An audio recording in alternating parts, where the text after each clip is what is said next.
Hello, everybody. Welcome back to the iTunes Fanboy Podcast. In this episode, I am Tay from the iTunes Fanboy, the primary host, and then we have our two other hosts who are also technically primary guests. We have TabbyCat406 or Tabby Pears here, Yep. and we also have Alpha DeWolf from the Random Alpha Gadgets joining us. Hey everyone, I am in a very cheery mood as of this entire week. Because of the new Apple Uh, products. well, I was going to say something else because I was trying to be sarcastic, but. Oh yeah, you oh, tweeted about I think wanting I a can cup get a of guess. cup of depresso. oh yeah. Jeez. Yeah, the Apple products that came out this week, they were exciting, but no, something else has been driving me nuts. What is So it? much, I think that bill is now about to cross the four-figure mark. Oh no, Red Fox is getting that expensive. Exhaust pipe is broken. At what point? Um, At what point does it make sense to just Does it make more sense to just save up and buy a new vehicle? I'm working on that right now, but I still need transportation. Yeah. But yeah, exhaust pipes busted. My brakes are all wacky, so oh yeah, that's really great, especially considering the slippery conditions in Michigan. Um, and oh yeah, the alternator's dead, so I can't run any of my electronics in the car without killing the battery.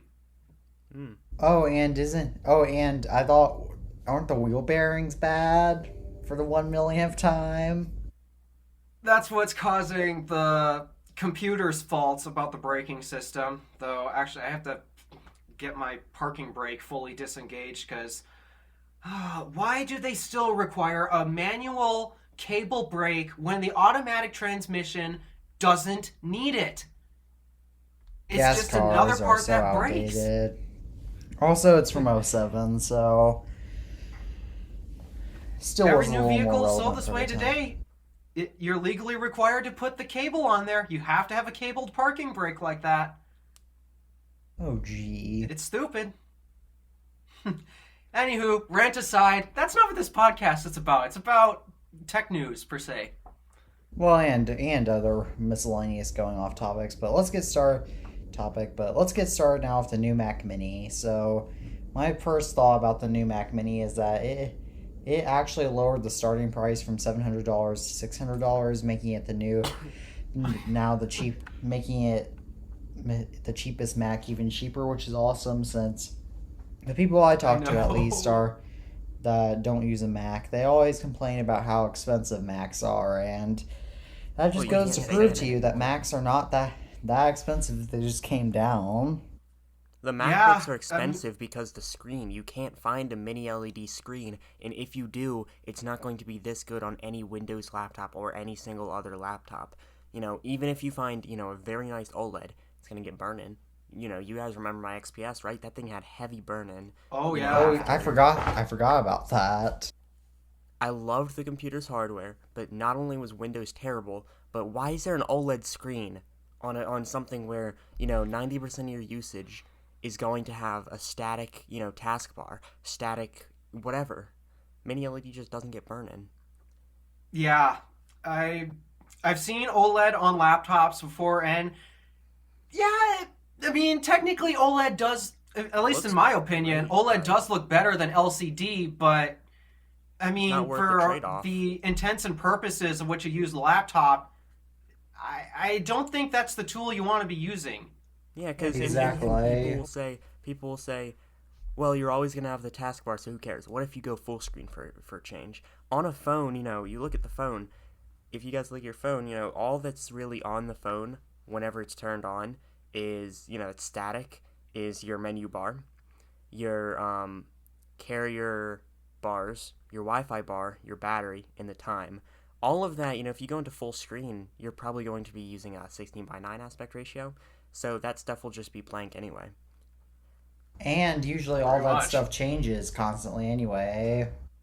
And then, another thing is, if you remove one thing from your taskbar, you could still have like a burnt-in image of like Google Chrome if you switch to like Firefox, or if one of them, if the logo or the I guess the logo, the app icon changes, you know, you're gonna be screwed because you're gonna be seeing two different app icons on the same at the same spot. And that's my issue with OLED on laptops. But back to the Mac Mini. I think the base model Mac Mini, I've never had an M1 computer or M2 computer. I've had one M1 computer, which I had a bad experience with. But depending on who's Didn't you buying have it, 3 M1 computers? well, I had an M1. The only one that I kept for any like long term was the MacBook Pro. The other ones I just bought for temporary computers. But M2, if it's better than M1, because M1, I guess the RAM on mine was just not enough. It's a good starting price. M2 Pro, however, that's a ripoff. Because unless you're getting, the base model M2 Pro with 16 gigs of RAM, once you configure up to 512 gigs of storage and 32 gigs of RAM, you're going into Mac Studio territory. And here's the funny thing. If you add in the $100 gigabit Ethernet add-on, which a lot of people, nobody will really use that except for servers maybe, but that entire thing goes up to the same price as a Mac Studio refurbished from Apple, and that's directly from Apple. You can get AppleCare and all from that. I'm pretty sure it's just an open box unit that somebody didn't want returned or something like that with Apple refurbished. So why would you go and buy the Mac Mini, which has, let me get this straight, 2 less ports, much worse thermals, no SD card slot. The only benefit that you get with the Mac Mini is the HDMI port being better, and maybe the M2 chip. But I'm pretty sure M1 Max is still more powerful than M2 Pro. So, what's better about the HDMI port on the? I think does the M2 Pro have HDMI 2.1 and the M1 Max only has HDMI 2? Really?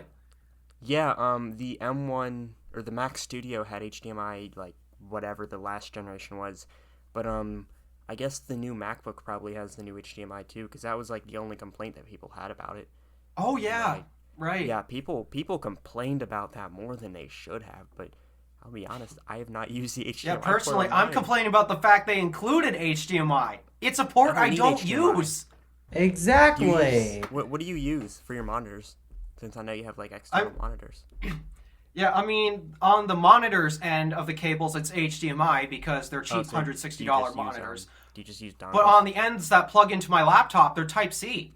Oh yeah, yeah. I use one monitor. I'm a single monitor person. I like to focus on one thing at a time, or I like to focus on one screen at a time, and that's an Apple Studio display. Best display I've ever owned. And I just use Thunderbolt, and I think Thunderbolt, or USB-C, is the last port that we're going to need for computers until Thunderbolt 5 or whatever comes out. So I don't, maybe for a TV or projector, but it just doesn't make sense to me why they really had to include the HDMI when the whole market's going to Thunderbolt, obviously. But yeah. I guess it does keep people from whining, but then they found out, oh, it's not HDMI 2.1. Yeah, we got the HDMI port, but big deal. Yes, seriously. If you're using the HDMI I've never port, used it! Exactly. Like, I've used mine a few times, because I used to have this HP computer. So my dock has 3 HDMI ports, but Tabby, I can't hear you. My dock has 3 HDMI ports. Only 2 of them can be used at a time. One of the HDMI ports didn't work from the box, or out of the box, and I had to use one of the HDMI ports on the hub and one of them on my Mac for a little while. But that setup's, I left that back in like November. Yeah, I mean, my XPS, you know how the XPS is? They ship with a little dongle with the inferior port and the HDMI. Yes. Yeah, mine didn't, but I'll be honest, I completely lost mine. I have no clue where it is, and I genuinely do not care. I do not use it. Oh yeah, why would you care? It's a port that you probably won't ever use. I know, I got Type-C flash drives, Type-C display cables, Type-C yada yada yada yada. Type-C is the best standard. It's the superior standard. Why do Everything we on have my- inferior standards still? Everything on my desk uses either Type-C or Lightning. Like, literally. Oh, I yeah. got my keyboard and trackpad use Lightning. Mouse uses Type-C. Computer, I don't use MagSafe either. Because my monitor Yeah, I literally only charges my have- computer. Yeah, I only have one device that uses What kind of keyboard actually is that? micro USB. What kind of keyboard is that? It's just it's the Jellycomb, Is it any good? some Jellycomb Mac keyboard that I got for $20 off of Amazon. Actually, Because at the time when I needed a keyboard, I was too poor for a Magic keyboard. Yeah, I recently got the Magic Keyboard 3 early this year, and it's so much better than like the any other keyboard. It's so comfortable to type on. And for Christmas, I got the MX Anywhere 3, I believe. Same one as Teddy has, yeah, MX Anywhere 3.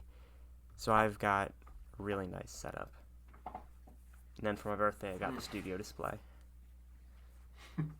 All I got for Christmas was just beer mugs and a few other knickknacks. Hmm. All right, I so got myself something for Christmas. What was it? you got yourself the Tesla power bank. Oh yeah, and the 1:18 scale Model 3. Yeah, but more on the Mac Mini. I feel like unless you're like just someone that just needs that needs M2 Pro, doesn't need anything more than 16 gigs of RAM, go for the Mac Mini. If you need or even want 32 gigs of RAM, if you're going to buy 32 gigs of RAM, just buy a refurbished Mac Studio or brand new Mac Studio, because it just makes more sense. And usually I wouldn't recommend refurbished products or anything, but it makes more sense because Apple sells it refurbished. Yeah. That's the thing. And I would save up and buy a Mac Studio refurbished, but I want to get more than 512 gigs of storage. I want to get a terabyte at least. Same here. Yeah. Though I'm not really. Yeah, much of a I'm desktop impressed with the Mac person. Mini that came out. I'm very impressed with the Mac Mini that came out. First of all, another $100 off. I just gotta emphasize that more. Another $100 off. Last I checked, what's the state of our economy? I'm Our surprised economy's that they are. good. Yeah. Last I checked, the surprised economy right now, especially here, is. I'm surprised that they're doing price drops. What does this mean? I know. What does this mean though for like the iPhone 15, the normal 15, and the 15 Plus? Because now that Apple has this idea in their mind that they're going to actually reduce prices, think of this: $799 15 Plus, $699 iPhone 15, maybe even an $899 14 Pro or 15 Pro. Of course that's going to start at 128 gigs of storage, but maybe they can do an $899 15 Pro. Everyone's going to buy the $999 I doubt one to get that. 256. Yeah, Everyone's going to want to get 256 though, which makes sense. Yeah, I highly doubt they'd release a Pro iPhone. I'd highly doubt they'd drop the price on the Pro iPhones, especially knowing they're going to a titanium finish. Yeah, I would doubt that, but I mean, if they drop it on like the 15, right now they just need to find like a good balance between all of the prices and all the devices. And I mean, they could definitely do anything. I'm surprised the iPad Pro M2 didn't get a price drop, the 11-inch, because that thing, I think that thing's kind of overpriced for what it is. The 11-inch. Yeah, I agree. The iPad Air, I think, is the best iPad overall right now, because I bought the 12.9-inch iPad Pro back, so I like the 12.9-inch form factor a lot. And I think if you're going to buy an 11-inch iPad Pro, it might be worth it to buy an iPad Air over that, honestly. Honestly, what if you need the M2 chip though? I know it's gonna sound who crazy, needs an but M2 sometimes chip you on might In an iPad? need the M2 chip. Why would you need that in an iPad? I mean, the M2 iPad Pro is worth it if you want to buy something new. Because I don't like used devices, but, Or why not just buy? Because the iPad Air has ridiculously big, thick. The iPad Air. Look at these bezels. Look how thick they are. The iPad Pro has far thinner bezels. It has Face ID instead of the stupid Touch ID power button. It just makes more sense to go Pro. You may buy an iPad Pro M2. Then why do you Well, have personally, an in my opinion, value-wise, the iPad Air is a way better value, especially considering it's got the M1 chip. Nobody needs the M2 in an iPad, especially we all know what iPadOS is capable of, aka what it's not capable of. However, the M2 chip, it's still not. However, would it be better to have overkill performance in an iPad, or would it be better to have? Again, you whine about the A15 chip being in. Everybody whines about the A15 chip being in the iPhone 14 Plus. Yeah, everybody but that's whines because about. that's because it's the same chip as the iPhone.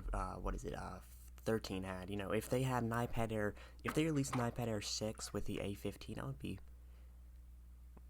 would be pretty riled up. Or Well, that and I would think that the people who are mostly riled up about the A15 being in the iPhone 14 lineup are mostly tech enthusiasts, because average Joe Schmo does not care. tech enthusiasts, however, are the same people that also whined about the M2 chip being in the iPad Pro. And yet, do you really want? And yet, at the same time, you just gotta think. Maybe it's worth I it. don't think people are complaining about the Maybe they fact should have that the stuck with the X chips. Maybe they should have just. Sorry for cutting you off there, but maybe they should have just put the A14X in the iPad Pro 2021, A15 or A16X, I mean, in the 2022 model, and then there would be no issues. But now, we have an iPad with an M2 chip, but an iMac with an M1 chip. Just think of how stupid that is. That is stupid. stupid. That is. Why does the iMac never get enough love? The I iMac don't is one of the best know. products. The iMac is one of the I best have an products. iMac. I would be using an I iMac wish I could instead use of it. this MacBook if they had a good option. Hey, maybe the Yeah. Mac Mini has the M2 Pro. Maybe the iMac will get like the M8 Pro whenever that comes out, because they're probably not going to update that iMac for 10 years maybe. I really want a new iMac so badly with a bit. I want a new big screen iMac. Yeah, it's 27-inch iMac, widescreen, has the M2, has an M2 Pro Max and even Ultra configurations maybe. And I want it to be all screen and just a little bit thicker because it's a desktop Apple. Come on. And I really want the iMac G4 design, swivel design to return. I think an iMac with like the same design as this studio display, that would be what we need. And then That is what we then need. then they would have an excuse to bring back the iMac Pro, and then they would be able to give like the Pro Display XDR design, and they would be able to actually give the M2 Ultra, and then that would fix the lineup, because then we would have a prosumer machine, which would be the iMac. Then there would be the Pro machine, the iMac Pro, and then whenever you want a second monitor, go pick up a Studio Display or a Pro Display XDR, and then they'd perfectly match. yeah, exactly. That would be the perfect Apple device. All USB-C. For a company that just loves to focus on design, why do they refuse to do it? The iMac is like the iMac is the device that they use for like the design showcase. Just look at all the iMacs. That's the device that they've showcased off the designs that they can do. 2013 iMac. Look at how thin it was. Or 2012. 2021 iMac, which is almost 2 years old. Look at how thin it is. Just look at it. It's such a nice device. Then now, they could do so much more. But it seems like they're trying to make the showcase device the MacBook Pros and the Airs, which I don't think is the right way to do. No. Exactly. The iMac can be considered like decoration in a house on a desk. But the MacBook Pro, those things just get shoved in a bag and get scratched up by a lot of people. But the iMac, they're going to stay in perfect condition forever, Yeah, they experience much more wear. I'm surprised that the only wear and tear my MacBook's gotten is just grease and grime from my greasy fingerprints. Mine has a good bit of scratching around the charge port, or not the charge port, the USB-C ports, and that's about it. Isn't yours the space gray model? Yeah, that's why, though. Yeah, that probably explains it. Mine actually does have a scratch on it that I got the first day I got this MacBook because I dropped my thermos on my MacBook. And so it has a scratch in the Ew. palm rest. Mm. Mine has palm Yikes. rest covers actually because I don't want the palm rest to start getting little dents in it if anything closes on it. Mm. They look really My least weird, favorite but palm rest, as comfortable as it is, it's actually the palm rest here on the XPS. Oh, I Yeah, the hate carbon that fiber. palm rest so much just from the looks of it. It feels Carbon- good, The but carbon fiber actually. dang. I really like the carbon fiber on the XPS. I think it is.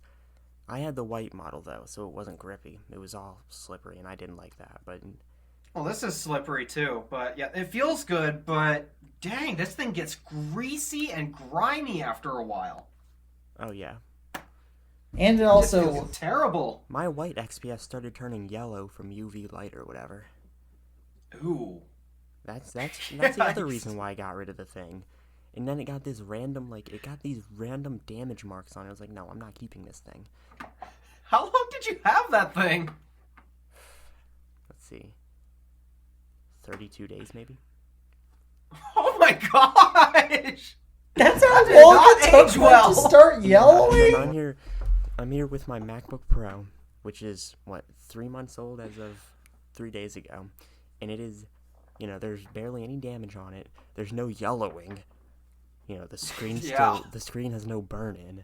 There's no weird scratches around the thing, like the frame from when I've not even dropped it. Yeah, Love the they XPS, but age it was- so much better. The XPS was such a nice design, but it was just Windows and those weird things that kept happening. I just couldn't keep that thing. And I'm honestly pretty I'm glad still that forced to use it. I'm pretty glad that I have my MacBook Pro, even though I have had some software issues lately, which have really annoyed me.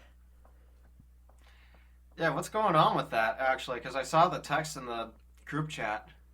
I was getting really riled up because Final Cut Pro was lagging so badly that it's like every time I dragged in a clip, it would pinwheel.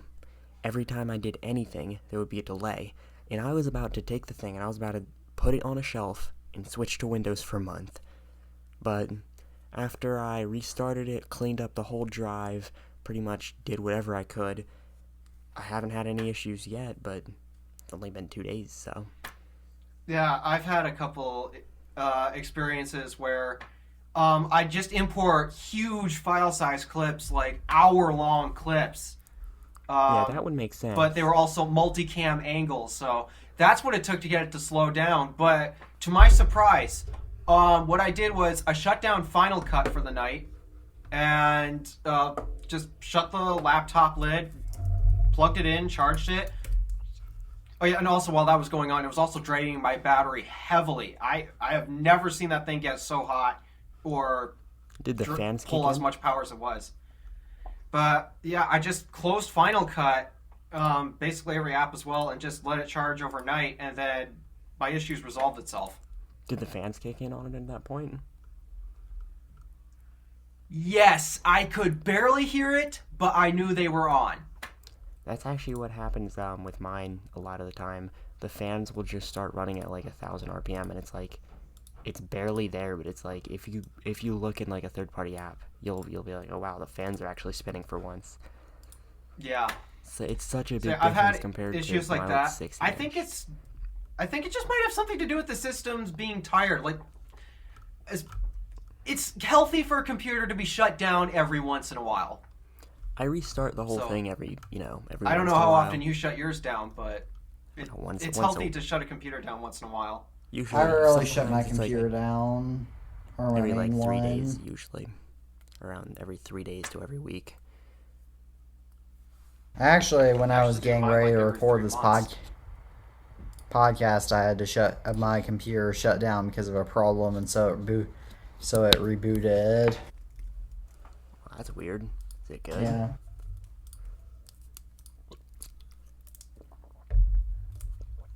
Another weird thing I've noticed about my MacBook, I'm actually looking at it right now.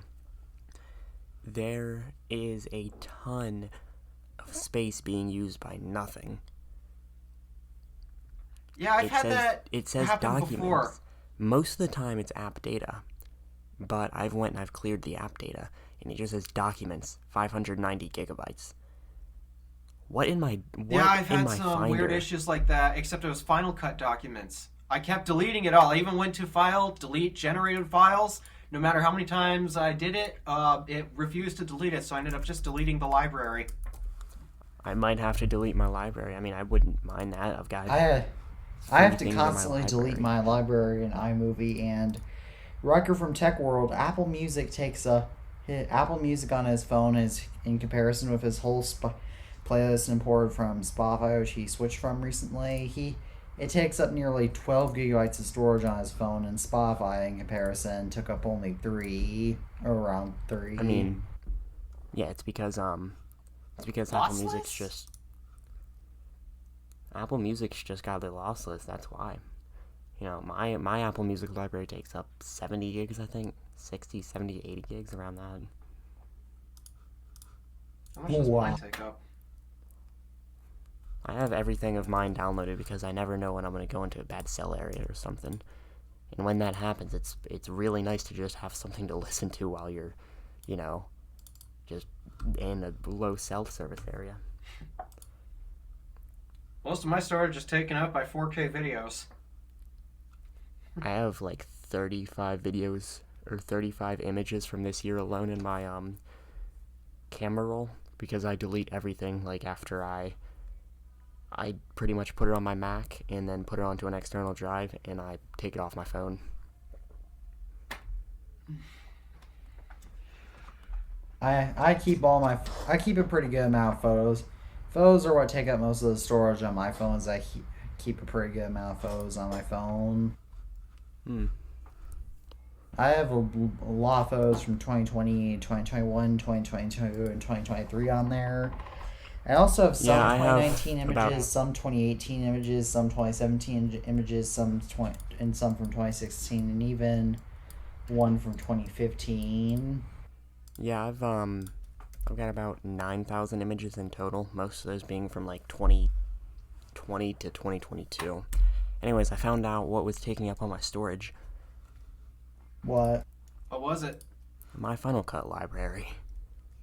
Go figure. 516 gigabytes. How does that happen? I've had 800 gigabytes taken up once. Yeah, okay, so the cache has when I was doing my gigabytes. Did I mention that when I was trying to make my Living with iOS 6 for a week video, and I was trying out Final Cut Pro for the first time, the project took up almost 700 gigabytes of storage on my computer, and it was just for a 25-minute long video that was not edited about as intensely as I edit videos in iMovie. I don't know how you do that, to be honest with you. Yep, 700 gigs. I'm not too sure what metadata is in that. Yeah, I mean, that seems like you probably had like something really weird going on there, because I've never had that happen on mine, at least. I mean, another thing too, I edit a mixture of 4K and 1080p videos. 4K takes up substantially more storage than 1080p. Like, it's a very noticeable difference. That's why that's why all my YouTube videos that are over 5 minutes long are automatically downgraded to 1080p in quality. That's why only my videos that are 5 minutes or shorter are in 4K. Everything that I record and edit is in 4K nowadays, unless it's shot with my DSLR. But the DSLR right now is out of service because the screen died. Yeah, already. I do. Ooh, yeah, that's not helpful. Well, I'm getting it. I'm getting a free 4K repair 60. for it. Yeah, 4K 60. That's what I do. Same here. My phone can do it, so I can edit it just fine. So why not do it? Maybe my storage. Just can't upload it. Yeah. Luckily for me, I schedule my videos in advance. Like my video that's going up tomorrow, that's already uploaded and all. I have to do all of mine overnight. Oh yeah, that's it's that slow. It takes hours. Yeah, hours to do it. Yeah, I could understand that because I used to have pretty who was at my door? I used to have some pretty bad internet back in 2019, 2020. Stuff was terrible. Sometimes I got half a megabit per second. Half a Yeah, we've had worse. Way worse. Yeah. Let's just say, when my family originally moved here into this house, the original internet provider was Dish. Oh, yeah. Then we upgraded to a different internet provider, but we could barely break the megabyte mark. What And internet provider it just kept was going it? in and out all the time. I don't What believe internet that provider Dish is was that? Hey, editor Alpha DeWolf here. Yeah, we said some stuff, and you guys are not allowed to hear this stuff. And this right here is where the stuff used to be. All right. Now that stuff has been said, back to the show. All right. Well, do you want to talk about the new MacBook Pros that are coming?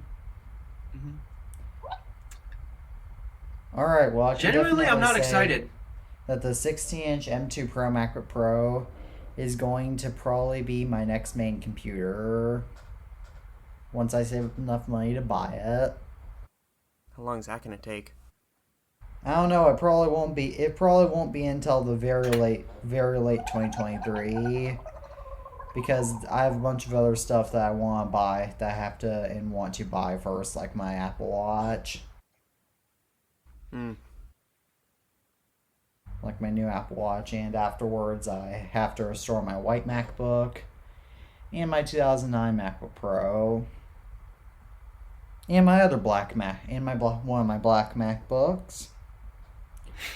And I have to buy a new keyboard for my Indigo iBook clamshell, which the only company that makes them is located in the UK, so I'll probably have to import that, which is gonna be fun. Doesn't sound like it. No, it is Never not. had iBook G3 of any sort. Unless you know of, do you guys know of any American stores that sell iBook clamshell keyboards? By the way, Good. Nope. or I was asking. I'm still mainly looking for on stores the- that sell all the parts I need for my car.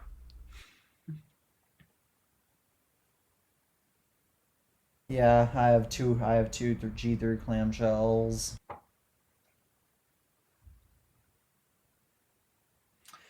They're my only. Yeah, I only have 3 PCs. MacBooks. None of them would be a clamshell. I have 1, 2, 3, 4, probably 6 or 7. Because let me see. I've got my 2021, my 2011, 2009, 2000, other 2009, 2011 13-inch, 2009 15-inch, 2016 with water damage, and my 2021. So, however many that is. And I also have a 2006 that's really messed up.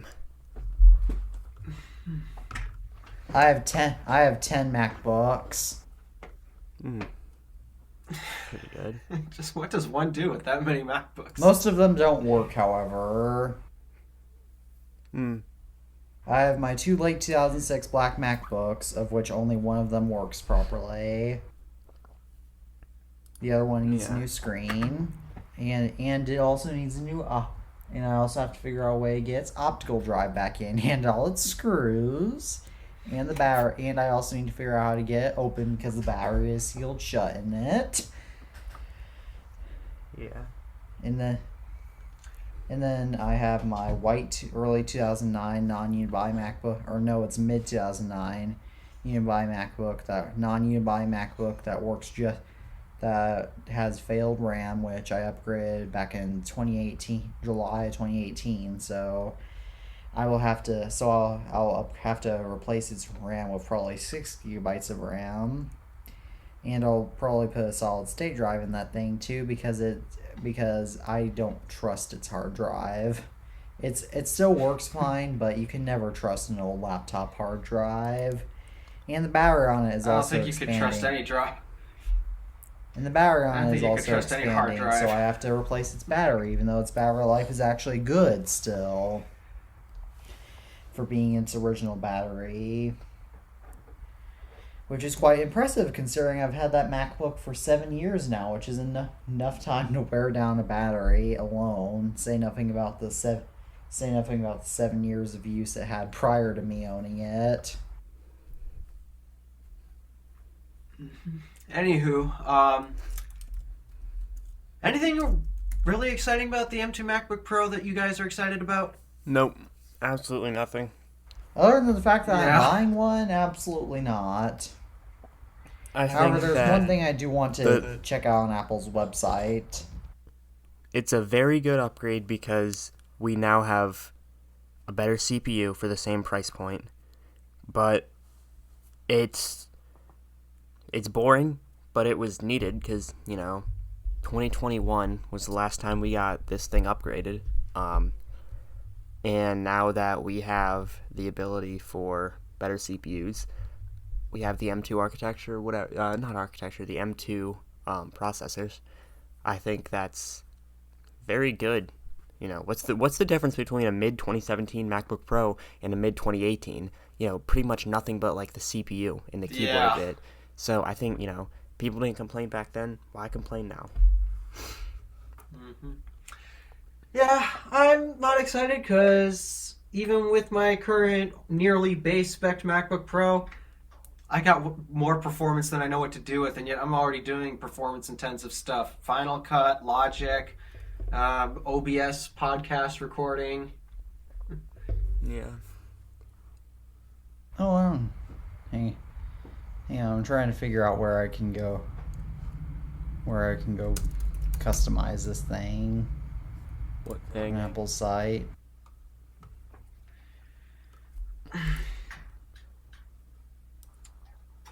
Yeah, the M1 Pro processor is just already so impressive. I mean, they're. I don't know. I don't know if Apple's gonna upgrade these more, but I think to be honest, it's probably the last upgrade that we have for a while. I'm If hoping you ask that me, they, I don't think they need to be upgraded that often. I just wish they'd bring back the touch bar. I'm hoping that they upgrade it more often because then you're getting the same price. People who are going to buy one before get a better computer. So I think it's good that they're updating this stuff, but Same here. I mean, it's a good computer, I guess, for those who want whatever the MacBook Pro brings. And yeah. And is it okay if I address why I want to upgrade my computer? Well, yeah. Go for it.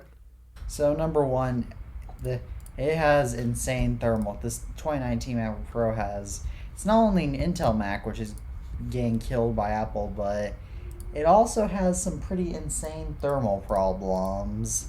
And it also is starting to reach its limit, and it's also not quite powerful enough for me anymore. What's the bottleneck? So not only can it can barely do this podcast, and it doesn't really like exporting and uploading my YouTube videos, nor editing them because it gets so hot while I do it.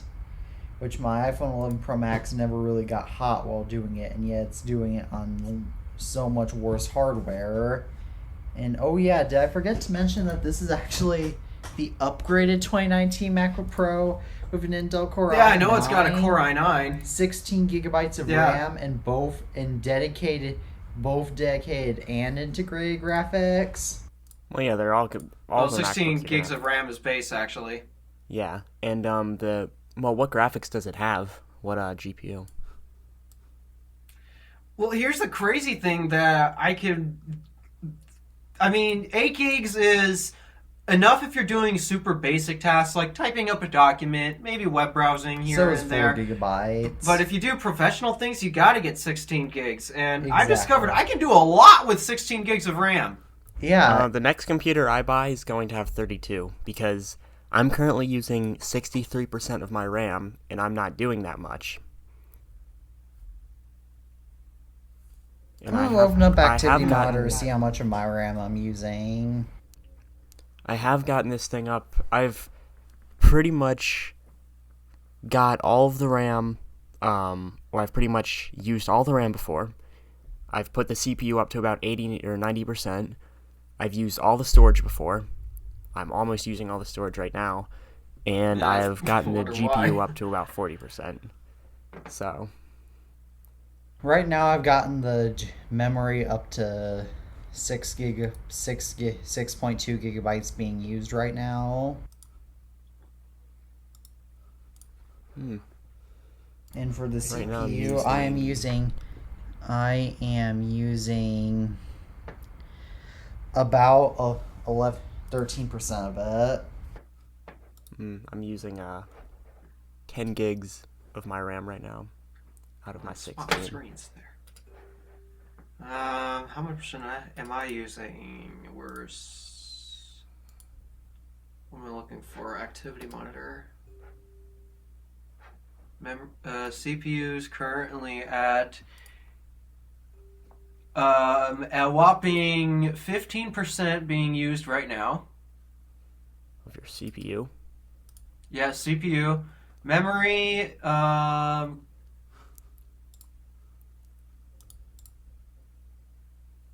got about 10 gigs used right now, though I bet that's because I've been doing so many other tasks at the moment. And it doesn't show me GPU usage, at least I don't think so. Let me see, CPU, does it show me GPU load anywhere? It doesn't show me current.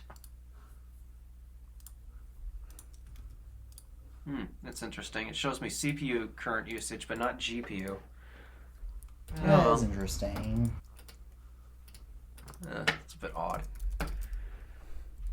But yeah, what goes to show how capable this system is, I managed to, the only bottleneck being the internet, but I was able to edit a 4K video while live streaming it. Yeah.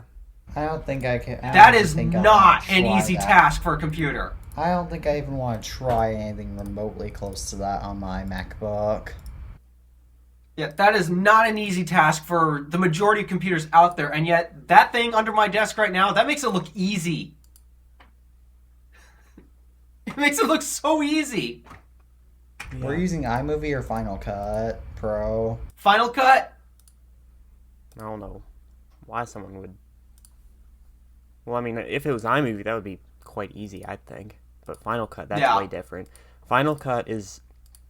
People say Final Cut's just a better version of iMovie. No, it's completely different. No, it's not. Especially once you get into plugins.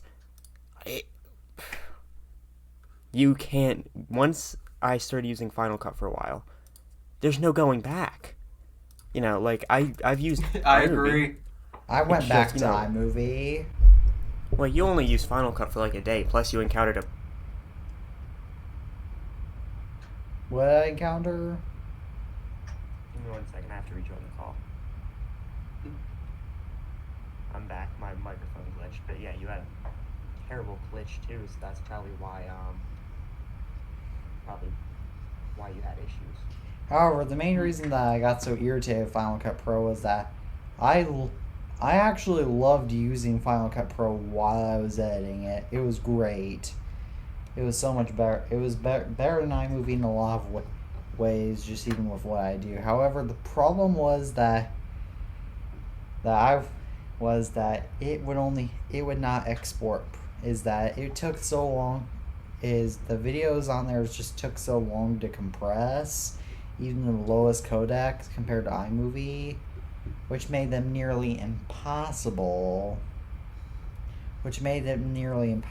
Almost impossible for me to upload on a consistent basis. Well, the thing is, the Final Cut uses a lot more data to process videos, and the more data you have to work with, the more tweaking and tinkering and the more editing power you have with your video. So that is true. Naturally, that's going to mean you're going to need more data, so that's also naturally going to mean it's going to take a little while to export, because you got more data to export. You got more data to process. I don't know how he managed to get to, 800 gigabytes? It was 690 something, I think. What were you editing in? were you just doing regular 4K, or were you doing like 8K, 60 FPS, ProRes something? No, I was doing 4K, 4K at 60. I think you should reinsist. I think what happened was in the creation of the project. I think that when he went to create the 'Cause- project, it might have went to like 8K or something. Yeah, because No. unlike iMovie, you have to give details like that when you create a Final Cut project. You have to tell it your resolution, your frame rate, your codecs and such. You got to tell it that before you even get going. Yeah. Like that's why it says new project. You click that and then you put in, whatever. If you're doing 4K 60, you put 4K 60, and then I think you can do H.264 there, right? Yeah, you can. I think so. Let I me remember check. that. Pretty sure I don't know off the top of my head, but Final Cut. Oh, it's one of my shorts I just uploaded. New. Let's get out of vertical. I'm going to select 4K. I have no clue what 360 video is. 360 I'm guessing degree it's for video VR or means that something? works in either portrait or it makes it into a 360 degree video, meaning that with special software you can rotate your device and then yeah, there's a view it. problem. What would be that problem? Pretty big problem. Audacity stopped recording 43 minutes in. How long are we in right now? 47? Well, at least I caught that pretty quickly. Let me start. Oh no! Okay, we can just start back from 43 minutes. Actually, I'm recording with my speakers, so it'll just be a little bit quieter, but it won't make much of a difference. Yeah, and I can add the I'm new recording clip in. I'm recording again. Alright. Alright. I'm glad I caught that. I don't know. Yeah, that's... I'm not... After this, I'm never using Audacity again for anything, Neither to be am honest. I. Audacity Yeah. has corrupted my project so I- much. Gotta find something else. Audacity's just terrible. I just use OBS. It's been very reliable for I me. use OBS. I'm using OBS right now too. Yeah, Audacity, it looks like it came out of 2003. It It does. acts like it came out... It acts like it came out of 2001. And it exports like it came out of 2012. It's not good. It I don't care acts what like people say, it's not good. It doesn't work correctly. Guess that means it's time to ditch it. Yeah, not using that no more. yeah. I guess it's not. And not only that, but the icon hasn't even been updated for macOS Big Sur and higher. It's been almost. It hasn't 3 even been years. updated for Yosemite. I'm pretty sure it's the same as it was back in like 2009, right? Let me look up 2009 Jeez. Audacity logo.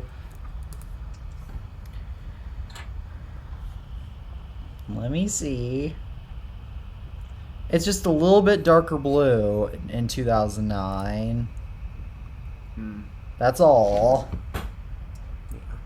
It looks like it had. Wait a minute. Was that? No, it doesn't look like it was updated. It still doesn't look like it was updated for macOS Yosemite, even though. It's been 9 years. Mm-hmm. I guess that means that program hasn't been touched in about that long. And it's not just. Well, how long have WAV files been out, though? Those have been out forever, I'm pretty sure. Yeah, that's a very common audio format. Yeah. Wave is like Alright, lossless. Well, that means that. Yep, Audacity is outdated. Let me look up. Hang on. Let me look up something. I'll share my screen with you guys while I do it too. Yeah, also in the time we're waiting for that, do you know if Audacity even is Apple Silicon optimized? I don't It believe so. is. Oh, it is? Doesn't act like it. Doesn't act like it at all. Have to watch the stream, apparently. Okay, let me. When did Audacity? I'm gonna say 1994. Well, probably not 94. Yeah, definitely not 1994. Probably 1998, I'd assume. How old is Audacity? Right down there. Up to. Yeah, 1999. It looks... Is that like an Let me look it original up. version? I know this is Wikipedia, but I don't think it's gonna matter that much because it's a school project. Yeah.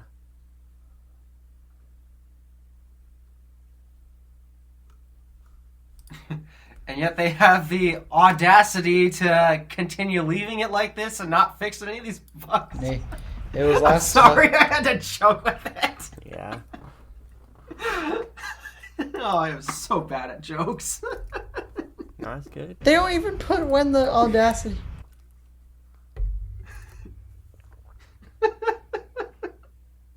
Audacity. Oh, goodness. Oh, look at how up to date this is. September 2022. That's surprising. What are they doing to update it? Just put in new... It looks the same or just as it did update in, the like, legal terms 2017. for... Looks the same as it did in 2017 when I started using it.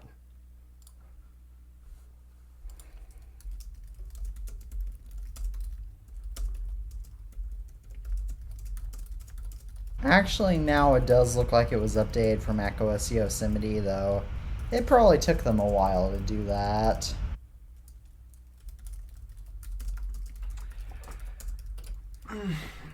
Yikes.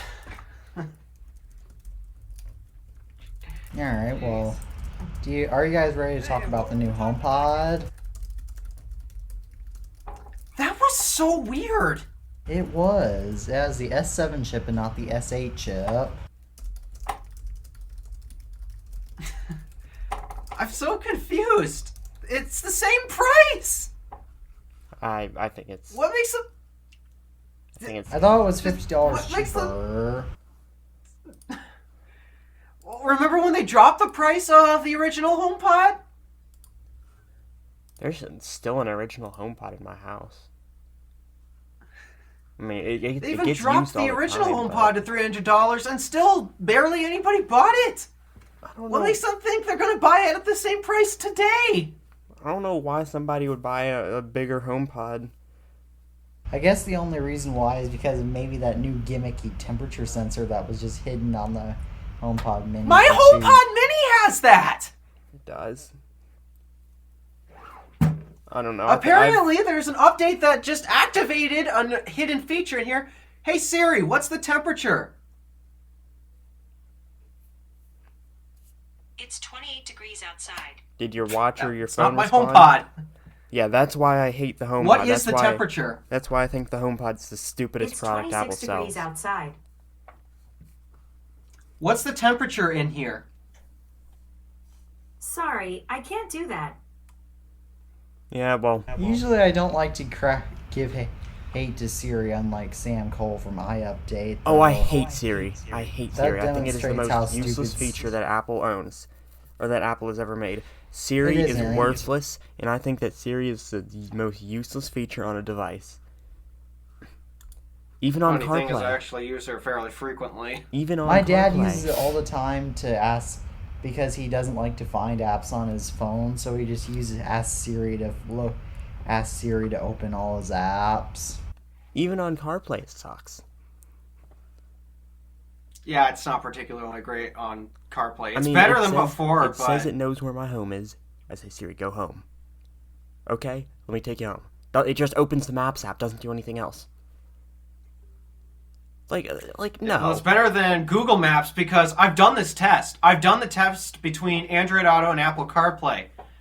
When they updated Android Auto to their new UI, it appears they have broken functionality that they used to do. Of course they have. Hey Google Assistant, navigate me to a contact I have. Navigate me to an address that I have within my contacts app. Broke it. Yeah, I mean, I'd expect that from Apple, but, you know.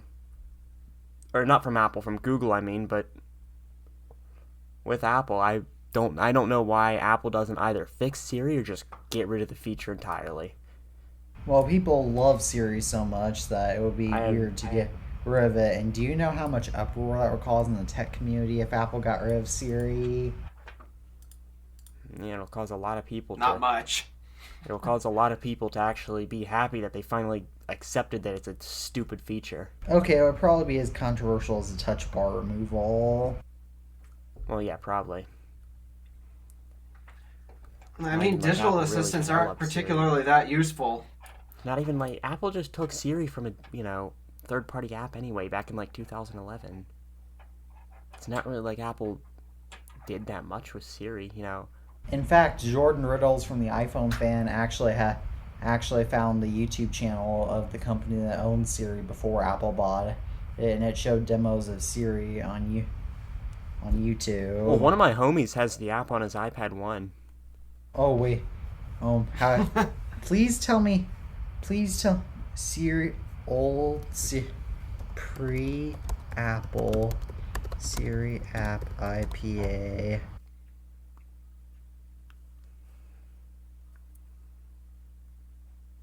I mean, plus you can get Siri on like a 3GS. No, you can't anymore because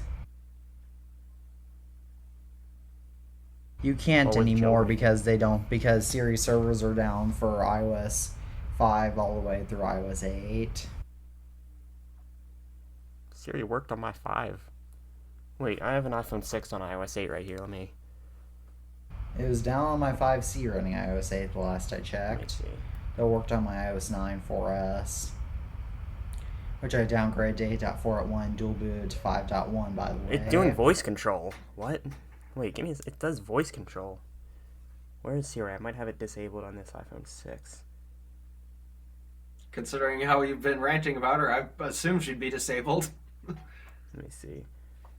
Well, to use, on my main phone, to use CarPlay, you need to have Siri enabled, so I can't disable Siri on my main phone, so,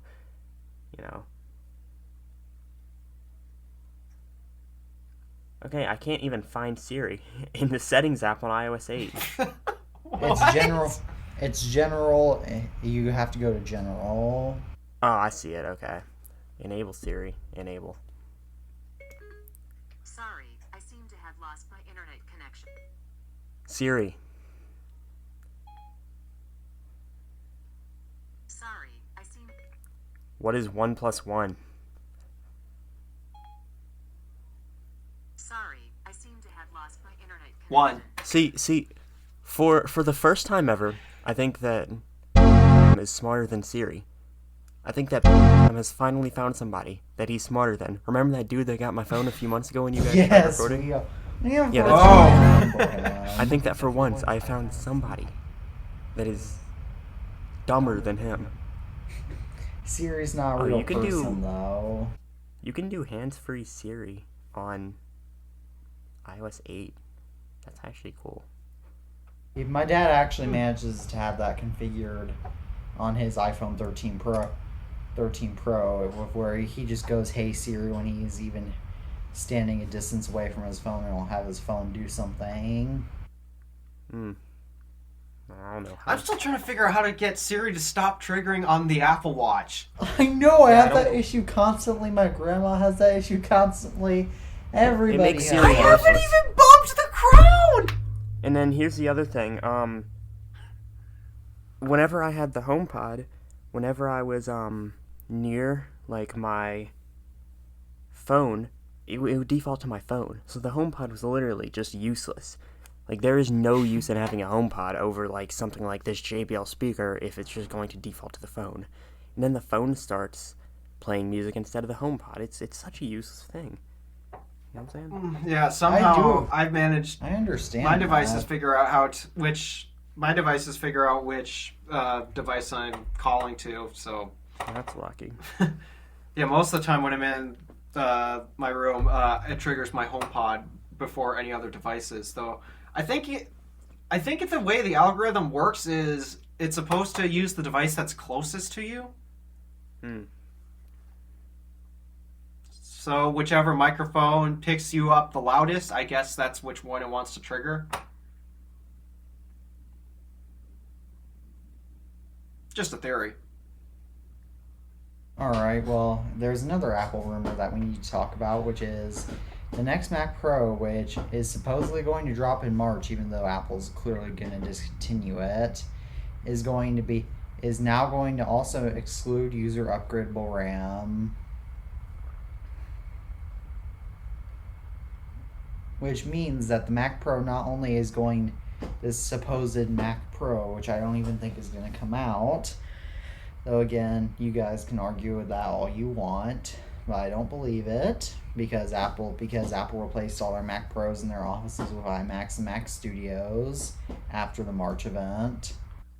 Well, that's because they're trying to market those products. Why would you want to market an old, inferior architecture? Because they're gonna discontinue. Because they're gonna update it. Because they would update it soon. However, the Mac Pro, it's not going anywhere though. It's starting to seem more and more pointless, and that maybe we're just waiting for a new Mac Studio instead. Because let's be honest, no user upgradable RAM and no M2 Extreme chip now. That's starting to enter. Meaning that basically all Apple would have to do is figure out how to fit over 64 gigabytes of RAM into a Mac Studio, and then that's all the Mac Pro would effectively be. The one thing, though, is if they were to get rid of the Mac Pro, then they'd be exiting a common space where you'll find machines like that. The server space. I makes me curious. Apple, I honestly wish Apple would bring back their Xserve, which was more designed to be mounted onto a server rack. And also, many people just use Mac Minis now as their servers, or many businesses and corporations do. So why would you really need a Mac Pro to do the same thing? Well, more processing power. Evidently, people can't get enough of it.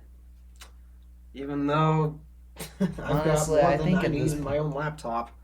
Honestly, I think at this point, Apple's beginning to encounter the limits of what computers are capable of doing, and that they're gonna have to they're probably gonna leave that space until they can figure out how to make quantum-based Mac.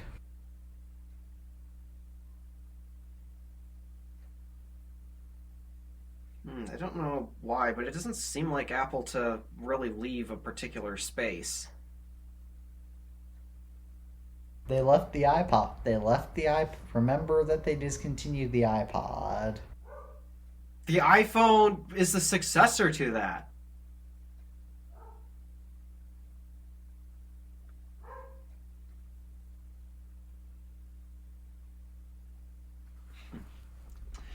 It does still make me curious, though, if I still want to know when Apple is going to go the quantum way, though.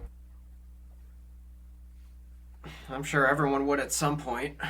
Because because quantum computing is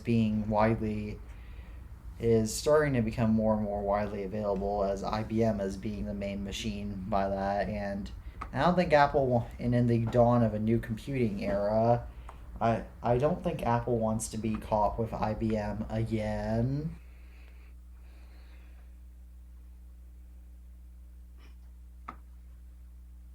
With IBM being their biggest rival, because we all know that Apple managed to take out IBM the first time, and so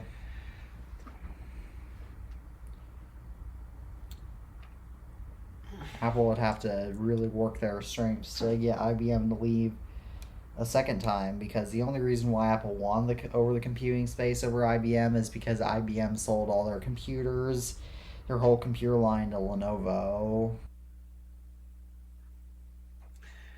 Yep. Well, I don't have much more to say on this topic. Alright. The Apple Watch Ultra's micro LED displays are likely going to be coming to iPhones, iPads, and Macs.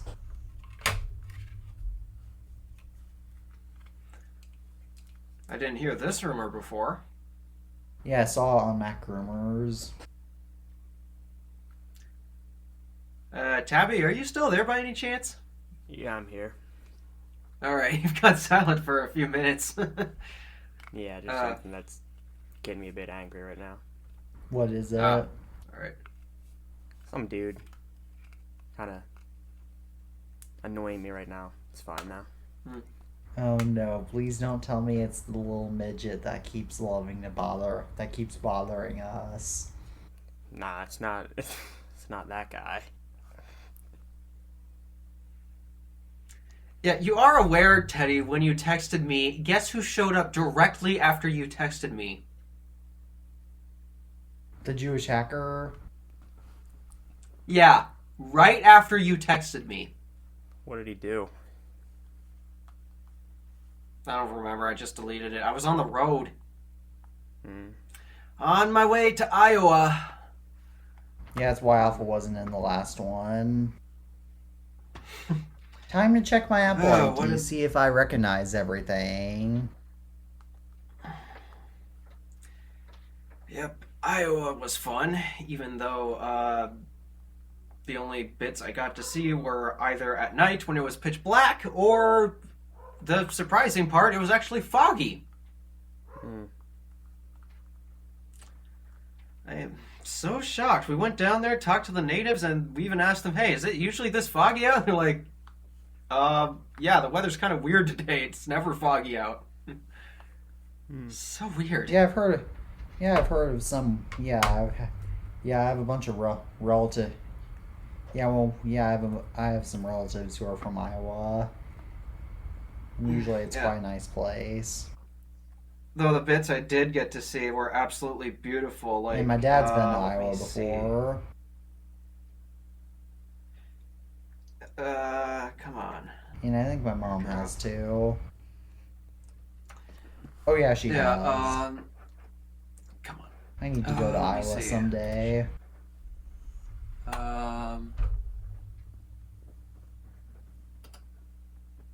This one. All right. Yeah, let me see if I can pull that picture up. Right here.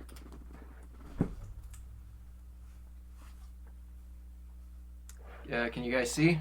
Yep. This is what it looks like. I never see trees like this. It's like they still have leaves, but they changed to white instead of other fall colors. That is so weird. Looks pretty cool. That is awesome. Yeah. Did you post I that know! to your Twitter, Alpha?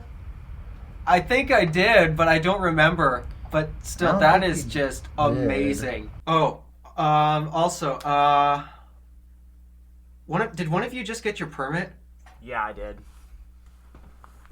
You are so lucky you're learning in the cities. Yeah.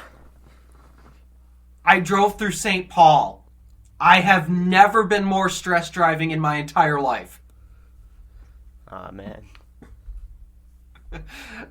Yeah, I always thought that traffic here is bad because everybody drives so slow, even during the summer. But no, I drove through St. Paul. I have never been more stressful. Yeah. I'll be getting my learner's permit in a couple of months. And I took the bypass! Yeah. I took the St. Paul bypass, and it was that packed! Luckily, the bypass Oh for my my local gosh. big city, for my closest big city, isn't too crowded, and so it makes it quite a lot faster. And though they're refusing to build a bypass for my actual city, which is causing my area city's downtown to be fogged with trucks. In fact, earlier today, my dad saw 60 trucks in town because the interstate was Yikes. clogged up. Well, one of the interchanges in St. Paul, it's the interchange from I-94 to I-494. That I-494 is the southern bypass, which we took. The interchange there is a cloverleaf interchange. You know what the problem with that is? What? The problem with the cloverleaf interchange design is you got traffic from people who are going straight right next to people who are merging off from those getting on the highway and people merging off of the highway you're already on into there. And you got remember the worst intersection design here that on that one video I made, worst designed intersection by the bridge? Take that, but on two different ends, where you got not only traffic trying to merge into another lane last minute, but you got it going on from the opposite side as well. That is a painful interchange to get through.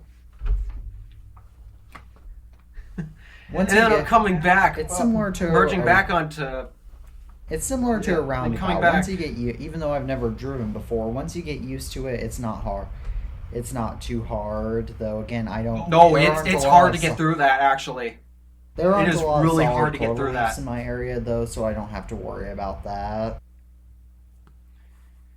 Yeah, though it is really hard to get through clover leaves. It really isn't. But I mean, what's nice fast. about most other areas? What's nice about most other areas is there's actually a lot more space. But in St. Paul, their interchanges are actually way smaller than you're used to. So, that's a big problem. It's stressful getting through St. Paul. That's what I hate about all big cities. Yeah. I'm trying to plan a vacation on going to Vegas and Los Angeles, and I could barely handle the bypass traffic of St. Paul. Try handling. Oh gosh! Did you know the bypass in California, in Los Angeles, which is I-405, is the busiest interstate in the United States? That's why I plan on riding up I-5 and not the others. Yeah, that's because. And I-405 is technically an auxiliary interstate, isn't technically even a real interstate. Yeah, jeez. I have never been more stressed in traffic than I've ever been St. Paul. Alright, well, AirPods Max 2 are delayed to come until late 2024 or early 2025. I'm not complaining because I spent too much money on these already. I think that they do need an upgrade specifically to support lossless audio, though that's just me, even though I don't even, and maybe the H2 chip. No, I agree, they need lossless. Though I don't really care much about lossless audio, nor do I even know much about it. I'm getting a call right now. I'll join back in a minute. Alright. Okay. Yep. Though, as an audiophile, I can hear those details, so lossless is definitely something that I really wish these had, but they don't. And the reason why I still justify them is because most people, they actually cannot tell the difference. So what's the point? Exactly. And I have there's to say, doing music production with these, it's so much better than $20 broken earpods. I've never tried music production before, except for GarageBand on my iPad 7, and tried a little bit. It's on time GarageBand consuming, on my but MacBook. yeah, it's time consuming. But if you're a musician, then oh boy, it just gets fun.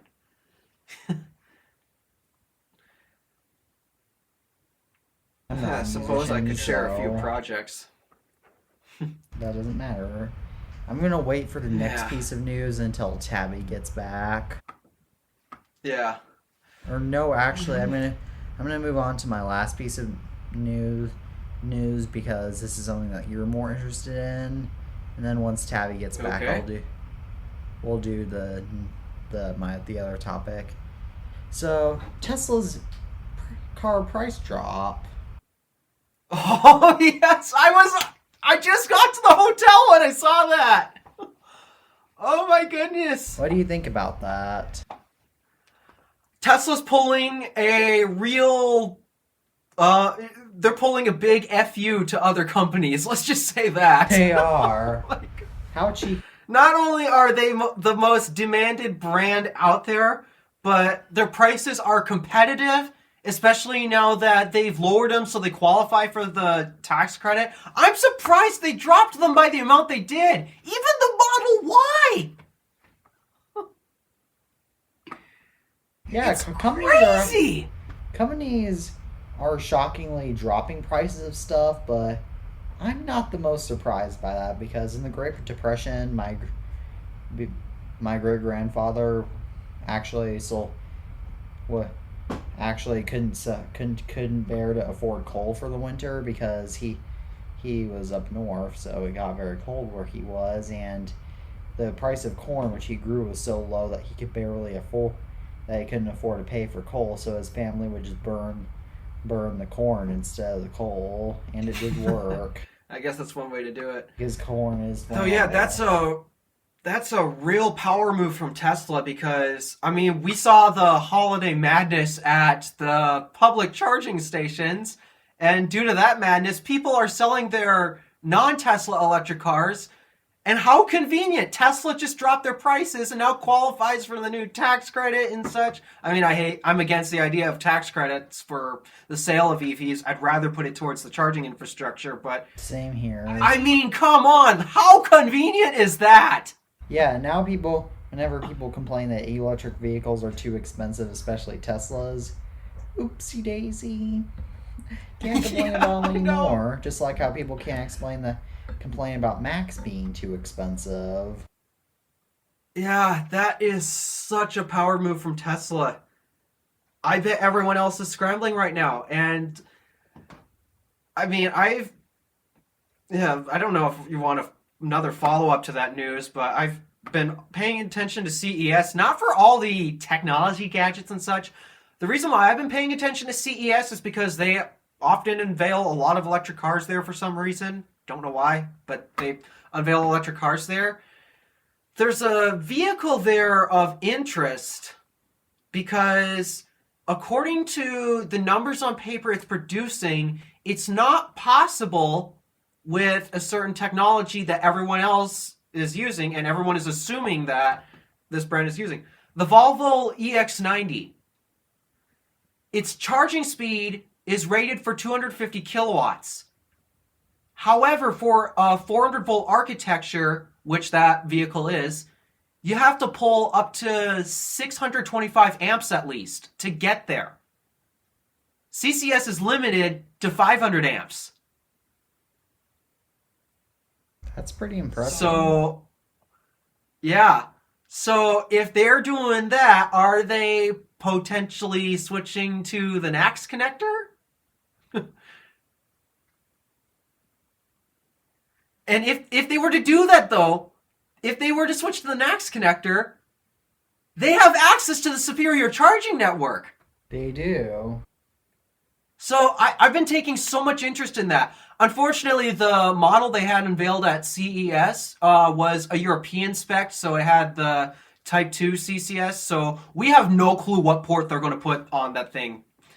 Judging by the specifications, I'm guessing NACS, especially considering Tesla is working with other companies. They said that they're working with other companies to get the NACS connector on it. Just like how Apple I is think Volvo publicizing EX90 might be one of them.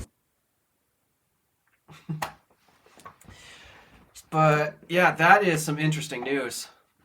There were two gadgets that were revealed at CES that got me really interested. Number one, for opposite reasons. Number one was the stroller that could carry your kid. I think it was either a robot or a stroller that was designed to help stroll your kids around or babies around without the parents having to carry the stroller. And I don't know about you, but how many parents are going to actually want that? If I were a parent, I would not even trust that, to be honest. I would have to test that in my own house first. Yeah. And even then I'd still I wouldn't trust that at all. It's like full self-driving with laws where you must keep an eye out for your car that's driving itself, even though a lot of people are sleeping in their Teslas. Oh, they should not be doing that. I mean, technically, if they're technically a full self-driving, even though Elon Musk doesn't state that, technically the idea is to be able to sleep in your car while it drives you places. Yeah, that's true, and that's why I really hate the name of it. So technically, it is a little bit fair for drivers to be sleeping. Well, they do have legal print. They got legal print that says you can't do that. Yep. So unless they change that, alongside the necessary law that needs to be changed about mandatory remote kill switches coming to all cars by 2026.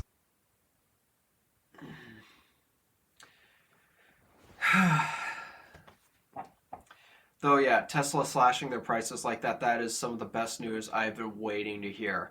I just wish they would put the long-range Model 3 back on the website! Well, the I issue know. is anybody who had Teslas before that, all their cars' values just dropped so much. I know, a lot That of is people are true. mad My about that, grandmother but was hey, talking that's the about price that. of buying that early. Like, honestly, it's... I was never planning to buy a Tesla anyway, but if I had a Tesla, I would be pissed off right now, honestly, because prices just dropping like that, that's... Seriously? Yeah, but I mean, that's at the time when they were doing it. It was just not a time to be a buyer. And people still bought them. Well, I mean, if you have to buy a car, you have to buy a car. All right. Yeah, I'm trying to figure out how to... At this point, I'm thinking I'm going to have to loan one. Because my car has become so undependable at this point, and I don't want another gas car. I'm done with the idea of owning a gas car. So am I. And I don't even own a car. I even have to technically. plug my car in now! Technically, your car's Red Fox is a hybrid, except it requires both. I'm so tired of it. But yeah, I want to get a loan for a Tesla, but I can't because they don't have the model I'm looking for. I need the long range 3 to come back. Apparently, it's just software. No way, man. No. Not. Apparently, it's just I heard some rumors that was software that was limiting, that just limited shorter range models to have a shorter capacity. However, realistically thinking about No. That is not the case today. Back when the Model 3 started at $35,000, they were using the standard range plus battery pack and software locked it to whatever the $35,000 Model 3 was. But today, actually, the standard range is using a completely different battery pack chemistry from the long range and the performance. all right, So, that's no, good. they're not software locking it. Let's go. All right, I heard that.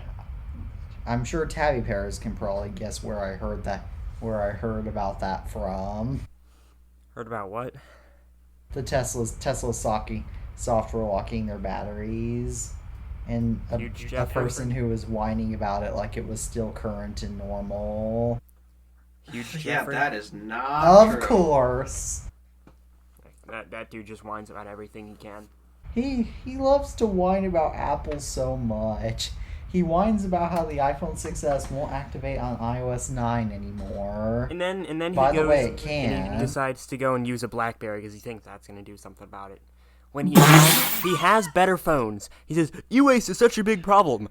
Okay, well, you're literally making brand new phones e-waste by sitting there using your BlackBerry for the sake of using older phones to prevent e-waste. And he's got newer phones that he doesn't sell. He's got like an X. He's got 11s. He's got 12s. He's got 13s, I'm pretty sure. No, he sold off his 12s and 13s, but he's got 11s that he can use. I mean, the dude's got an S8. That's way better than his BlackBerry Priv or whatever he uses. It's not just... Oh my... And yeah, he doesn't even talk about how BlackBerry and Palm shut down their activation servers. He only defended Samsung with the Galaxy Note 7.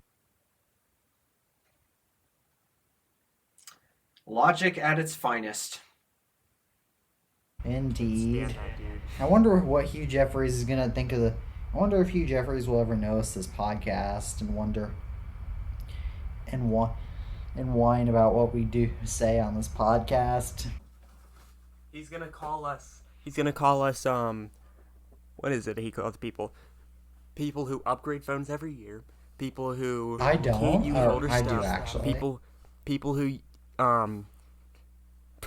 people who cause e-waste. All this junk. Who cares? Like, okay, I upgrade phones every year. I trade my old phone Buy into the Apple. tools I'm you not need. making e-waste. I'm letting Apple sell my old phone off refurbished and make themselves more money. I mean, I think that is the stupidest person on earth. I unsubscribed from the guy. I don't watch the guy's videos anymore because I know they're all So predictable. did I. They're all the same exact thing. It's Well, just, I've seen stupider it's just people. his to be intro. honest. His intro, a very, very dumbed down version of why he's angry at a product, a repair of a product, a lot of whining, a lot of stuff about how Samsung or Android doesn't do the same thing.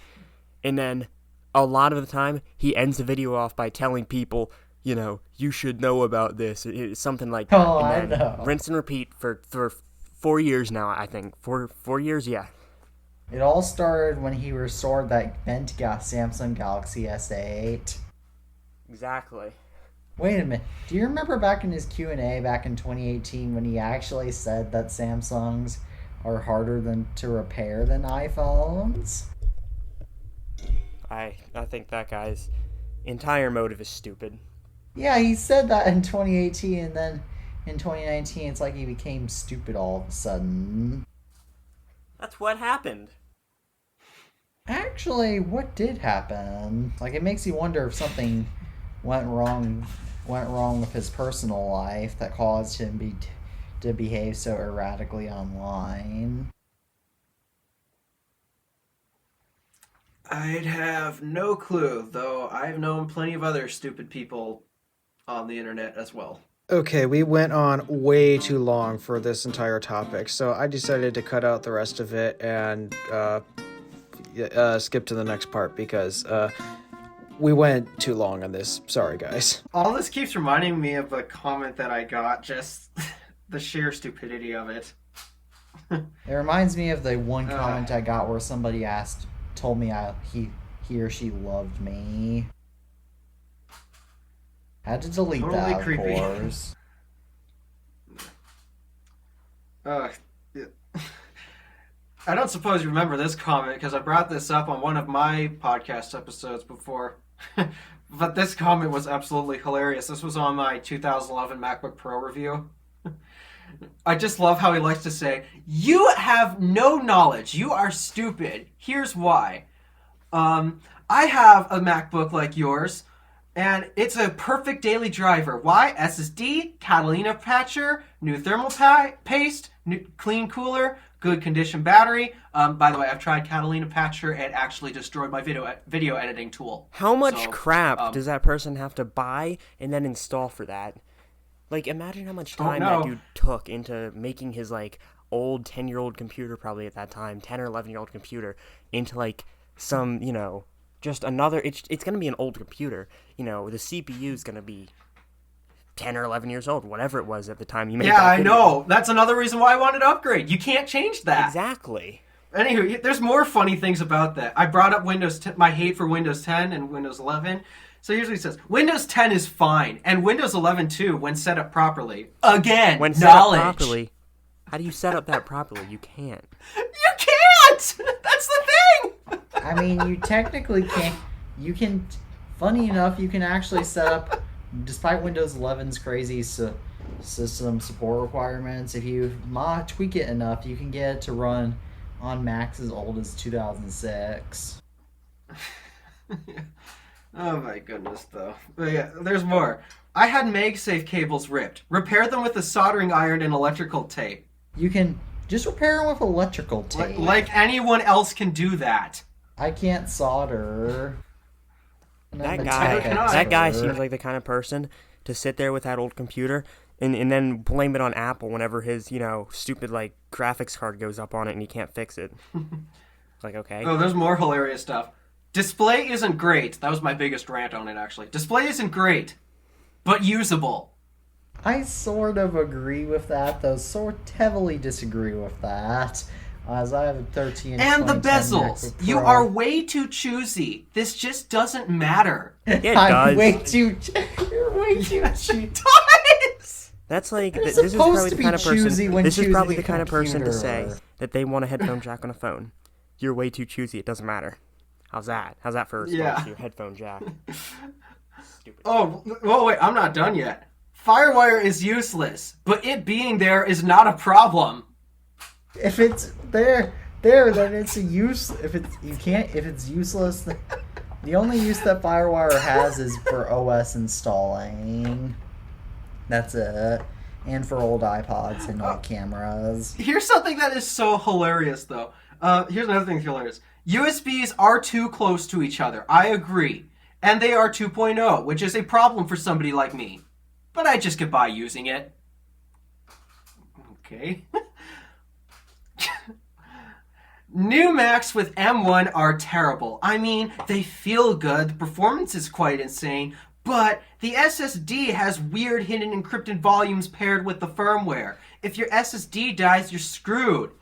Even replacing the soldered SSD with a hot air station will not fix it, as it won't bring these volumes back. Well, if your hard drive dies, how are you supposed to get your data back anyways? Dude, here's if the thing. If an NVMe SSD dies, how do you get it back anyways? Here's something funny. I made a video very similar about the 2009 Mac Pro. I don't know if you saw the video, but I said, if you're gonna buy an old Mac, buy an old Mac Mini.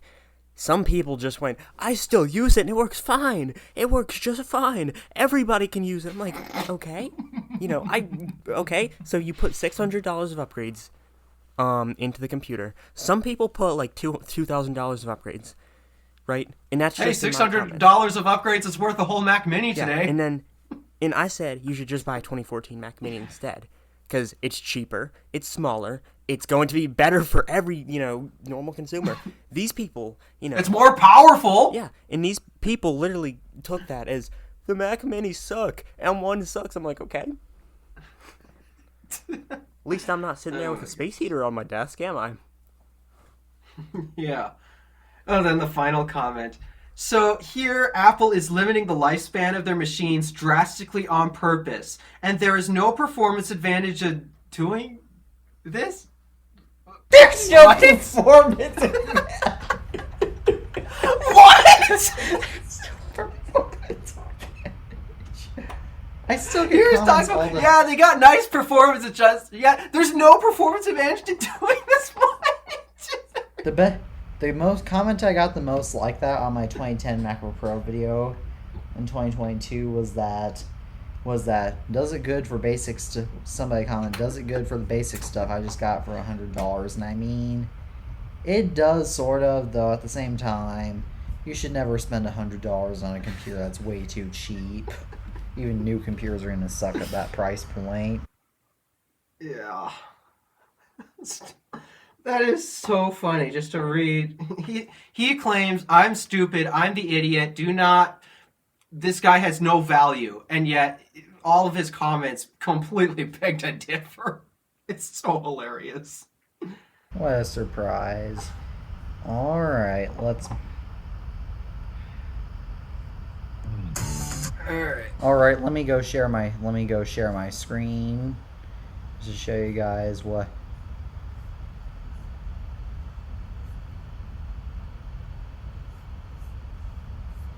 Alright, I gotta click watch it. I don't know why I have to do that. That's an extra step. Alright, this is some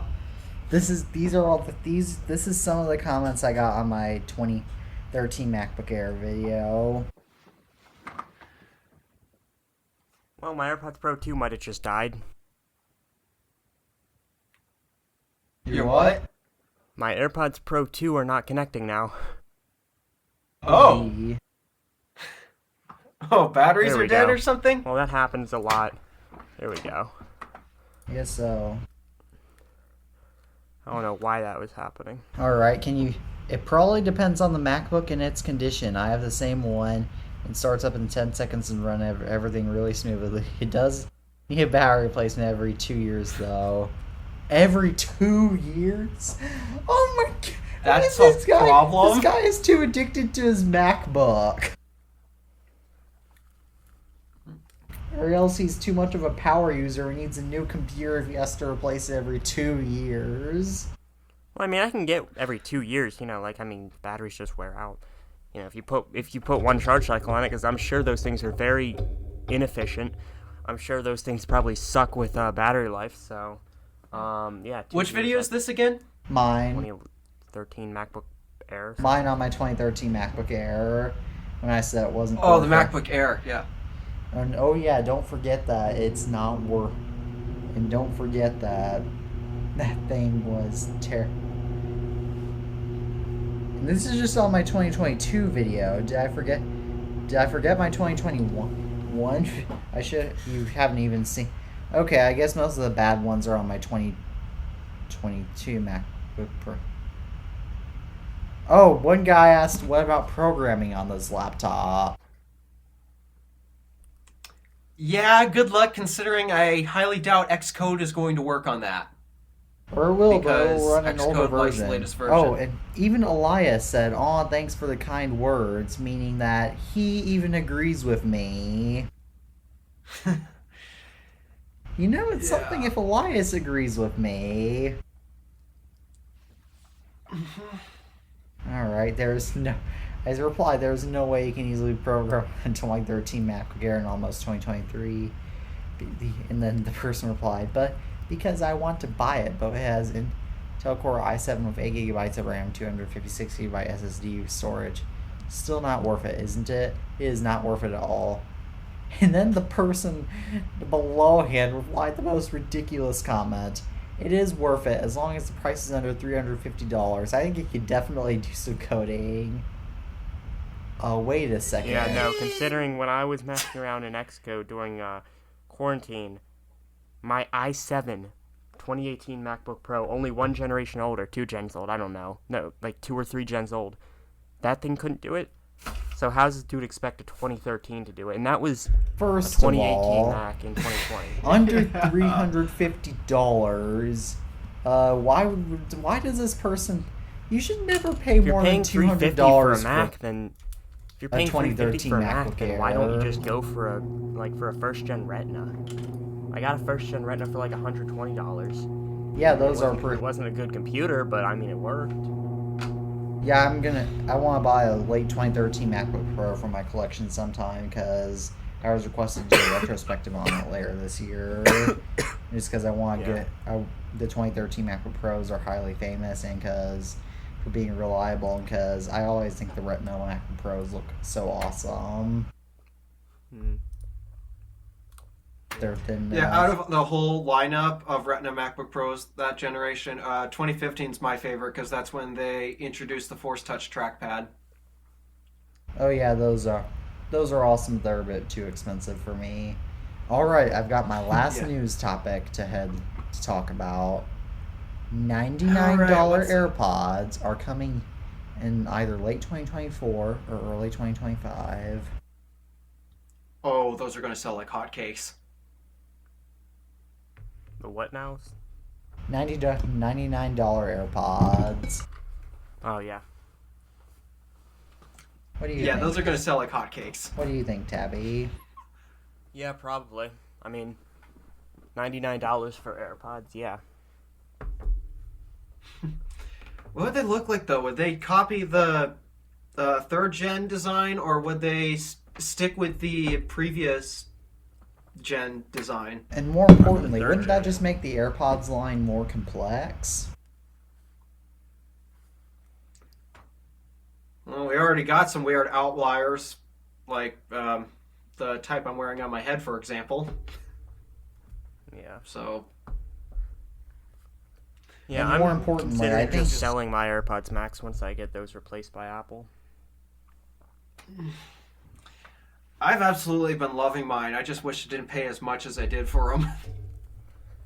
My mom really loves her AirPods Max also.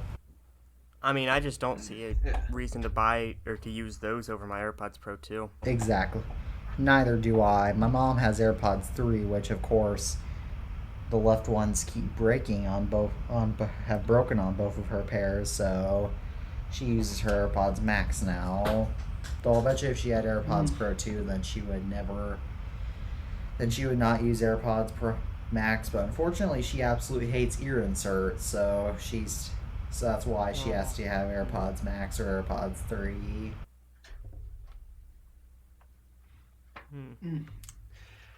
Yeah, I found that if I'm doing sit-down long paperwork sessions, I'll actually prefer to wear AirPods Max, so that's pretty much the only time I'll use them in Bluetooth mode. But other than that, they stay up here with the wire plugged in because you can't edit audio without a cable. And whenever I'm doing much more moving around and such, then I use AirPods Pro. My only use for AirPods Max would be at my school, because at my school you're not allowed to bring in any wireless earbuds or headphones. You're only allowed to bring in wired ones. And technically, if I brought that cable in, then I could bring my AirPods Max to school if I had them. Though They were AirPods probably are right probably going about to be it. allowed in my high school, so. Yeah, knowing how your school complained about the Apple Watch thing, I highly doubt these would pass. Technically, they would fly by, but not for long. Well, if anybody's noticed, those are AirPods. They that those things would be, you wouldn't be able to use them. Unless I technically explained how I defied the rules, but even I that don't still think might they would defy care. the rules if it's might be limited by the rules if it's lightning the headphone jack for some reason. I don't think they would care. I think they would just say, okay, well, can they be used wirelessly? Yes. Okay, then they're wired headphones. Most headphones can be, a lot of high-end headphones can be used wired or wirelessly. Well, I think, the rule states, they should be wired and not wireless. So I think that if you start bringing modified wireless headphones in, that would, Yeah, the problem is these are even branded as wireless headphones, where the audio cable here, it's not the primary use of how these things are supposed to be used. It's supposed to they're be not, Bluetooth. the audio cable is not supposed to be used. I'm just the weird guy who uses it all the time because I use these for editing audio. Yeah, Even though however, a whole bunch of obviously audio files AirPods are gonna hate Max me are for not it. on my purchase roster because I'd be surprised if AirPods were not allowed at my high school. Though again, we never know of how stupid the technology rules are at my middle school. You want to know one thing that I'm curious if my school would allow or not? What? If I could. So technically, their complaint about Apple Watches is that they can be connected to a Wi-Fi network and text. So I'm curious if I would be allowed to, if I got banned from my iPod Nano 6th Gen. I'm curious if that would technically pass, since technically iPods aren't allowed at school, but technically if it's a watch that can't text nor connect to Wi-Fi. Yeah. Though unfortunately most of the I teachers doubt it. Most of the teachers are most of the students probably wouldn't care, but the teachers would be old enough to know, or I know it sounds a bit insulting, but they're old enough to know what the iPod Nano 6 is. Well, I doubt they would really care. I think they would probably forget it. It's a pretty weird looking watch. I think they would identify it. I think the second they see the headphone jack on it, it's a no-go. That is true. Currently, I will go watchless to school. Don't wear any form of watch to school because my Halo View can barely stay on me, and my Apple Watch is not allowed. Yeah. Well, good thing I got backup watches for scenarios like that, or for fancier occasions where an Apple Watch is not fancy enough for it. That's why I'm gonna get a silver stainless steel Apple Watch, Series 8, so that way for fancier occasions I can just slap on a metal band and it would pass. I guess that would be what I would do. I guess that is what I do. I have a leather band. Well, Or a I'm- gold one could look I practical am a watch too. guy, so I would totally just get a completely separate watch other than the Apple Watch for those fancy occasions. I'm a guy who prefers And to that have watch his has a Apple lot of value at to all me. times. Where did I even put No it? matter what my school says, even though obviously I have to follow the rules. Yeah. I mean, I guess it is probably a better idea to just go ahead and follow the rules rather than getting into issues. Even if It they are stupid is. rules. I mean, even if they are stupid rules, probably just a better idea to follow what them did I rather do with than it? have some issues. Can't find my Sterling anywhere. Crap. Yeah, I need to go. Are you guys ready to wrap up this podcast? Sure. I've got nothing else to talk about at the moment, so I guess so. Alright, so thank you all for tuning in to another episode of the iTunes Fanboy Podcast. As always, I am your host, Teddy from the iTunes Fanboy.